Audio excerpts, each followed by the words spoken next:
Hello, नमस्ते प्रेक्षकांनो. आज आपण ठरलं तर मग या मालिकेचा आजचा म्हणजे 6 जुलैचा भाग ऐकणार आहोत आणि पाहणार आहोत. तर हा भाग तुम्हाला माझ्या आवाजात ऐकायचा आहे. तर प्रेक्षकांनो, पहिल्यांदा काय होतं तर कालपासूनच थोडेसे मागपासूनच सुरुवात केलेली आहे. सुमन काकू म्हणतात, म्हणजे सायली तुम्हाला भाऊजीच्या अपघाताच्या रात्री सापडली होती? तेव्हा मधुभाऊ हो असं म्हणतात आणि मग सगळेजण एकमेकाकडे पाहत असतात. चैतन्य म्हणतो, आता अजून काय पुरावा हवा आहे? तेव्हा प्रतिमा आत्या तर खूप रडत असतात. त्यांना खूप आनंद झालेला असतो. तेव्हा प्रतिमा आत्या उठतात आणि म्हणतात, मला यातल्या कुठल्याही पुराव्याची गरज नाही आहे. आणि खूप सारं संगीत वाजत असतं आणि सगळेजण खूप भावूक झालेले असतात. प्रतिमा आत्या आणि सायली एकमेकांच्या जवळ येत असतात आणि मग प्रतिमा आत्या सायलीला जवळ घेतात आणि सायलीच्या चेहऱ्यावरून हात फिरवत मायेनं आणि त्या मग सायलीला मिठी मारतात आणि म्हणतात, माझं मन मला नेहमी सांगत आलं आहे की तूच माझी लेक आहेस आणि बघ ते खरं ठरलं आज. असं प्रतिमा आत्या रडत रडत सायलीला म्हणत असतात आणि हसत पण असतात, कारण त्यांना मनातून खूप आनंद झालेला असतो आणि कारण त्यांची मुलगी 25 वर्षानंतर त्यांना परत भेटलेली असते. रडत त्यांच्या डोळ्यातून आनंदाश्रू येत असतात. मग सायली म्हणते, आई असं म्हणते आणि मग प्रतिमा आत्याला मिठी मारते आणि दोघीही एकमेकींच्या गळ्यात पडून खूप रडत असतात आणि मग प्रतिमा आत्या सायलीला जवळ घेऊन माझं बाळ असं म्हणत असतात आणि सायलीला जवळ घेऊन कुरवाळत असतात. सायली पण आई आई असं म्हणत असते आणि मग प्रतिमा आत्या रडत असतात. मग अस्मिता म्हणते, म्हणजे तुम्ही दोघी इतक्या सारखे आहात, म्हणजे हा योगायोग नव्हता तर? तेव्हा विमल म्हणते, आईला झाकावं आणि लेकीला काढावं अशी जोडी आहे मायलेकीची. आणि मग रडत असते विमलसुद्धा, कारण सगळ्यांनाच खूप आनंद झालेला असतो. पण रविराज म्हणतात, अर्जुन, सायली, यावेळी जर हे खोटं ठरलं तर मी सहन नाही करू शकत, माझा जीव जाईल असं रविराज म्हणतात. तेव्हा राकेश म्हणतो, अरे काका, हे सगळं खोटंच ठरणार आहे. तू बघ ना, काय पुरावे आहेत सांग. ते चित्र, ते गाठोडं आणि हे खेळणं, हे काय पुरावे आहेत का? आणि हे मधुभाऊ इतक्या वर्षापूर्वीच्या गोष्टी यांना आठवत असतील, हे कशावरून काका? हे असले पुरावे असतात का? आणि अर्जुन, एक वकील जेव्हा दुसऱ्या वकिलाशी बोलत असतो ना, तेव्हा पुरावे नीट आणावेत असं राकेश म्हणत असतो. मग अर्जुन मान डोलावतो आणि आता कल्पनाताई म्हणतात, राकेश, प्रत्येक वेळेला पुराव्याच्या भाषेत बोलण्याची काही गरज नाही. आमचा अर्जुन आणि सायलीवरती पूर्ण विश्वास आहे. राकेश, मग तुम्ही पुराव्याशिवाय विश्वास ठेवणार नाही असं म्हणतो अर्जुन. आणि आफ्टर ऑल मी सुद्धा वकील आहे ना. अर्जुन म्हणतो, तर राईट, मी विसरलो होतो की तू वकील आहेस. पुरावे असे म्हणतो आणि अर्जुन, असा पुरावा आहे ज्याला कोर्टसुद्धा नाकारू शकत नाही. रविराज म्हणतात, हो अर्जुन, मला असं काही दाखव की मी यापुढे कसलाही आणि कधीही संशय घेणार नाही. तेव्हा अर्जुन जातो आणि तो DNA रिपोर्ट घेऊन येतो आणि म्हणतो, प्रिया तन्वी नाही आहे, त्यासाठी आम्ही DNA टेस्ट केली होती. प्रतिमा आत्याचं सॅम्पल सबमिट केलं होतं. यावेळेस आम्ही सायलीचा DNA सॅम्पल प्रतिमा आत्याच्या सॅम्पलशी मॅच करून पाहिला. हे रिपोर्ट त्याचे, असं अर्जुन म्हणत असतो आणि ते रिपोर्ट रविराज यांच्या हातात देतो. सायलीचा आणि प्रतिमा आत्याचा DNA मॅच झाला आहे. मग सगळेजण तर खूप हसत असतात आणि त्यांना खूप आनंद झालेला असतो. प्रतिमा आत्यासुद्धा सायलीकडे बघून हसतात. अर्जुन म्हणतो, त्याशिवाय तन्वीचं सॅम्पल म्हणून जे प्रियाने सॅम्पल दिलं होतं, ते सुद्धा सॅम्पल सायलीच्या DNAशी मॅच झालंय. आणि सिनियर असं म्हणतो आणि मग सिनियरच्या हातात ते कागदपत्राची फाईल देतो.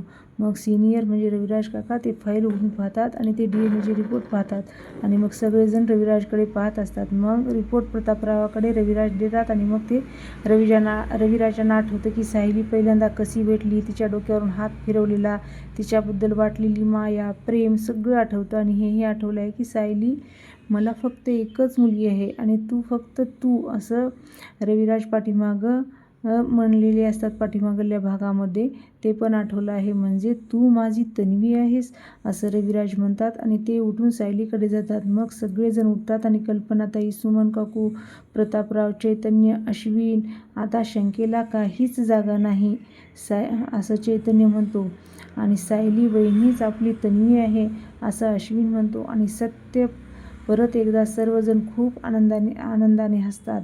अस्मिता म्हणते, पूर्णाजी अगं बघतेस ना, आपली तन्वी परत आली आहे. पण पूर्णाजीची मान खाली घालूनच तशाच बसलेल्या असतात. अस्मिता म्हणते, पूर्णाजी का बोलत नाहीयेस? पूर्णाजी म्हणतात, काय बोलू ग मी, गेली 25 वर्ष मी स्वप्न पाहते आहे, तन्वी परत आली आहे आणि असं स्वप्न पूर्ण होताना दिसलं तेव्हा आपलाच आपल्यावर विश्वास बसत नाही. भीती वाटते परत हे स्वप्नच निघालं तर. तेव्हा सायली म्हणते, नाही पूर्णाजी, हे स्वप्न नाही. आणि ती पूर्णाजीच्या पायापाशी मांडीपाशी बसते आणि मग बघ म्हणून हात लावते आणि हे स्वप्न नाही असं सायली सांगत असते आणि मग पूर्णाजीचा हात घेऊन सायली आपल्या गालावर लावत असते आणि सांगत असते. आणि मग इकडे राकेश राग करून बाहेर जातो आणि मग सायली म्हणते, हा स्पर्श खरा आहे पूर्णाजी असं म्हणते. तन्वी बाळा, खरंच तू परत आली आहेस. मला वाटलं होतं देवी आई माझं कधीच ऐकणार नाही. शेवटी तो दिवस आला, माझी तन्वी परत मला मिळाली. पूर्णाजी म्हणतात आणि सायलीच्या गालावरून हात फिरवत असतात आणि म्हणतात, तन्वी बाळा, तू खरंच परत आलीस? तेव्हा सायली मानेने हो म्हणते. आणि मग आता इकडे जेलमधला सीन दाखवलेला आहे प्रियाचा.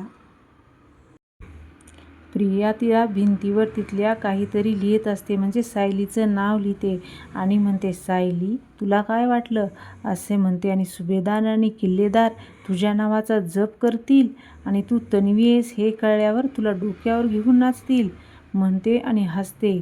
नाही, मी हे काही होऊ देणार नाही, संपवून टाकेन, तुला संपवून टाकेन म्हणते आणि तिचं नाव असतं त्या नावाला कट करते म्हणजे खोडते. तिच्याकडे जो खडू असतो त्या खडूनेच त्या नावाला खोडते, म्हणजे काय आहे काही माहीत नाही, पण पेन्सिल खडू असं काहीतरी आहे, त्याने ते तन्वी आणि सायली दोन्ही नावं उरणार नाहीत. सुभेदार आणि किल्लेदार तुझ्या आठवणीत तडफडत राहतील आणि तू काही सापडणार नसशील, तू कुठेच नसशील असं प्रिया म्हणते आणि तिचं नाव गिरगुटा करत असते. आणि मग इथे महिपतचा सीन दाखवलेला आहे, म्हणजे राकेशचा फोन आलेला असतो, तोही सचिनच्या फोनवर आणि मग तो महिपतला म्हणतो, अण्णा प्लीज. तो फोन सचिनच्या फोनवर आला आणि म्हणतात, सचिन महिपतच्या समोर धरलेला असतो. राकेश म्हणतो, अण्णा प्लीज, मी तुमच्या हात जोडतो, तुमच्या पायाशी लोटांगण घालतो, पण ही बुवाबाजी सोडा, हे तुमचं आउट ऑफ ॲक्शन असतं, आपल्याला महागात पडेल असं. तेव्हा मी पण म्हणतो, महिपत म्हणतो, आधी डोक्यावर बर्फ ठेव आणि काय झालं ते सांग. तेव्हा राकेश म्हणतो, सायली हीच तन्वी आहे, हे अर्जुन आणि सायलीने सगळ्यांना सांगितले आहे. आपण संपलो आता, यांना आता माझ्या काकाचा एकही पैसा आपणाला मिळणार नाही. तेव्हा महिपत म्हणतो, आपल्याला म्हणजे मला तर नकोच आहेत ते पैसे. राकेश म्हणतो, तुम्हाला नको आहेत पण मला हवे आहेत ना.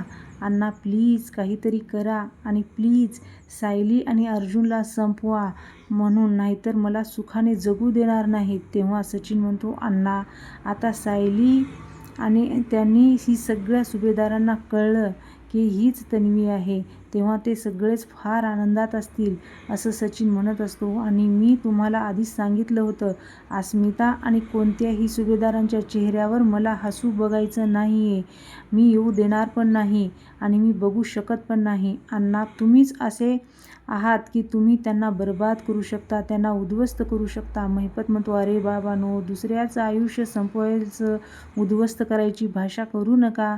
काय होणार आहे त्यानं? उलट आपण दुसऱ्यांच्या चांगल्याचा विचार करायला पाहिजे, दुसऱ्याचं चांगलं करायला पाहिजे, म्हणजे आपलं चांगलं होतं.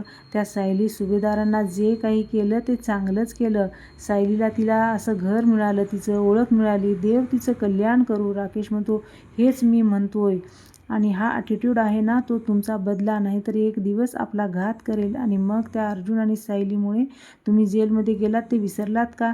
तेव्हा महिपत म्हणतो, म्हणजे त्या जेलात गेलो त्याच्यानंतरच तर मला साक्षात्कार झाला ना माणुसकीचा. त्याने सायलीने बरंच केलं ते जेलात पाठवून. राकेश म्हणतो, तुमच्यावर बोलणं म्हणजे दगडावर डोकं आपटून घेतल्यासारखं आहे. पण सायलीने माझ्या पप्पांना जेलमध्ये पाठवलं आहे, ते मी विसरणार नाही. त्या सायली सुभेदार आणि किल्लेदार दोघांच्याही प्रॉपर्टीवर मजा करणार आणि ते मी खपवू शकणार नाही. आणि राग राकेश फोन ठेवतो. मी फक्त अरे असं म्हणत असतो महिपत.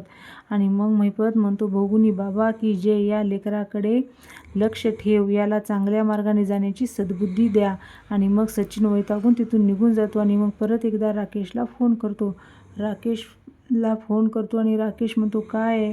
सचिन म्हणतो, राकेश, मी तुला याआधीसुद्धा सांगितलेलं आहे, या बाबतीत अण्णांशी बोलायला जाऊ नकोस. कारण काही झाले तरी आपणाला एकच गोष्ट सांगतात, आपण चांगल्या मार्गावर जावा म्हणून. राकेश म्हणतो, अर्जुन आणि सायलीला संपवायला एकच माणूस आहे, तो म्हणजे अण्णा. त्यांना जे जमतं ना ते कोणालाच नाही जमत. अरे, अण्णांनी आपली अक्कल भोगुनी बाबाकडे गहाण ठेवली आणि त्यांच्यासारखंच जगाचं कल्याण करायला निघालेत. जगाचं कल्याण करायला निघालेत अण्णा. आपणाला अण्णांचा आता शून्य उपयोग आहे. तेव्हा सचिन म्हणतो, नाही. राकेशला म्हणतो, होईल, आपल्याला अण्णांचा उपयोग होईल. राकेश म्हणतो, कसा? सचिन म्हणतो, एखाद्याच्या जिभेला जर रक्ताची चटक एकदा लागली ना तर ती सहजासहजीच सुटत नाही. मग त्यांनी कितीही पांढरे कपडे घालू देत, त्याच्या आतला खरा माणूस डोकं वर काढतोच. राकेश म्हणतो, तुझं म्हणणं काय आहे? सचिन म्हणतो, आता विचारू नकोस. तुला एवढंच सांगतो की अर्जुन सायलीला बर्बाद करण्याचं आपलं स्वप्न नक्की पूर्ण होणार. तू फक्त आपला हेर म्हणून त्या सगळ्यावर लक्ष ठेव. बाकी सगळं तू माझ्यावर सोड, असं सचिन म्हणतो. तेव्हा राकेश म्हणतो, प्लीज. आणि सचिन म्हणतो, ठेवतो. आणि मग तो फोन ठेवतो. आता सुभेदारांच्या घरचा सीन दाखवलेला आहे. पूर्णाजीला आठवत असतं की त्या तन्वी ही माझी तन्वीला ओळखणार नाही. तू माझ्या जवळ बस, आपण दोघी एकाच ताटलीत जेवूया, असं पूर्णाजीला आठवत असतं. आणि मग पूर्णाजी आणि सायलीने ते गाणं म्हटलेलं आठवतं, निंबोणीचं झाड करवंदी, मामाचा वाडा बरबंदी, असं सायली म्हणत असते. आपण पाठीमागल्या भागामध्ये पाहिलं आहेच. ते पूर्णाजीला आठवत असतं. आणि मग ते पाठीमागच्या भागामध्ये सायली गाणं म्हणली होती, ते सुद्धा पूर्णाजीला आठवतं. आणि मग तो चष्मा सायलीने झाडाखाली लपवून ठेवलेला, लहानपणी तू चष्मा पुरायचीस, चष्मा त्या ठिकाणी आता पुरलायस पूर्णाजी, असं म्हणतात. मला वाटलं देवी आई माझं कधीच ऐकणार नाहीत, पण शेवटी तो दिवस आलाच. माझी तन्वी मला परत मिळाली. आता मी सुखानं डोळे मिटायला मोकळी. तेव्हा सायली म्हणते, आता नाही असं बोलायचं पूर्णाजी. अगं, आता कुठे आपण खऱ्या अर्थाने भेटलोय. मला तुझ्या मांडीवर डोकं ठेवून झोपायचं आहे, तुझ्या हाताने जेवायचं आहे. किती वर्ष जे करायचं राहिलं होतं ते सगळं करायचं आहे मला, असं म्हणते सायली. मग पूर्णाजी म्हणतात, तिच्या हाताची एकदा डोक्याची एकदा अशी पप्पी घेतात आणि मग दोघेही उठतात आणि एकमेकींच्या गळ्याला पडतात. पूर्णाजी म्हणतात, सायलीसुद्धा पडते. आणि मग राकेश येतो बाहेरून फोन करून आणि तो उभा. आजचा सीन ना आजचे भाग खूपच भावूक दाखवलेला आहे आजच्या भागामध्ये. तेव्हा पुन्हा एकदा प्रतिमा, रविराज आणि प्रतिमा म्हणते, मी वर्षानुवर्षे सांगत होते आपल्या तन्वीला काहीही झालेलं नाही, या जगात कुठेतरी आहे. आणि माझा विश्वास खरा ठरला. ती आपल्या आसपासच होती, पण आपण तिला ओळखलंच नाही. तेव्हा रविराज पुढे येतात आणि रविराज म्हणतात, माझा अजूनही विश्वास बसत नाही. आजवर आम्ही खूप जखमा झालेल्या आहेत. कोणत्या जखमावर तू फुंकर घालत होतीस, घालण्याची ताकद फक्त तुझ्यात होती. तुझ्या नजरेत माझ्याबद्दल इतकी माया का होती हे आज मला कळले. माझ्या मनात तुझ्याबद्दल इतकं प्रेम का होतं तुझ्याबद्दल आज कळले मला. मी आणि प्रतिमाने आमच्या मनाचा कौल ऐकायला हवा होता बाळा, असं रविराज म्हणतात आणि मग सायलीला जवळ घेतात आणि कुरवाळतात, म्हणजे मिठी मारतात रविराजसुद्धा. कारण त्यांनासुद्धा खूप आनंद झालेला असतो की त्यांची मुलगी त्यांच्या जवळ असूनसुद्धा त्यांना ओळखता आलेलं नाही, असं त्यांना वाईटसुद्धा वाटत असतं. मग प्रतिमा आत्याला आठवतं की लहानपणीची तन्वी हाताला धरून आलेली आणि त्यांनीही चल लवकर पटपट चल असं म्हणतात. आणि मग प्रतिमा आत्याला सायलीने परत घरात कसं आणलं पहिल्यांदा आणि ऑक्सिजनच्या नंतर प्रतिमा आत्याला कसं झोपवलं गाणं म्हणून, ते सुद्धा प्रतिमा आत्याला आठवतं. प्रतिमा आत्या म्हणतात, मी या घरात परत आले ना तेव्हा माझी झोळी रिकामी होती, पण आज बघा माझं अख्खं कुटुंब माझं पूर्ण झालं आहे. माझ्याकडे तुम्ही सगळेजण आहात. रविराज आहेत, पूर्णाजी आहे, माझी तन्वी आहे असं म्हणतात. आणि प्रतिमा आत्या सायली आणि रविराज पूर्णाजीला एकमेकांच्या गळ्यात पडतात. चौघेही एकमेकांना मिठी मारतात. त्यांना खूप आनंद झालेला असतो.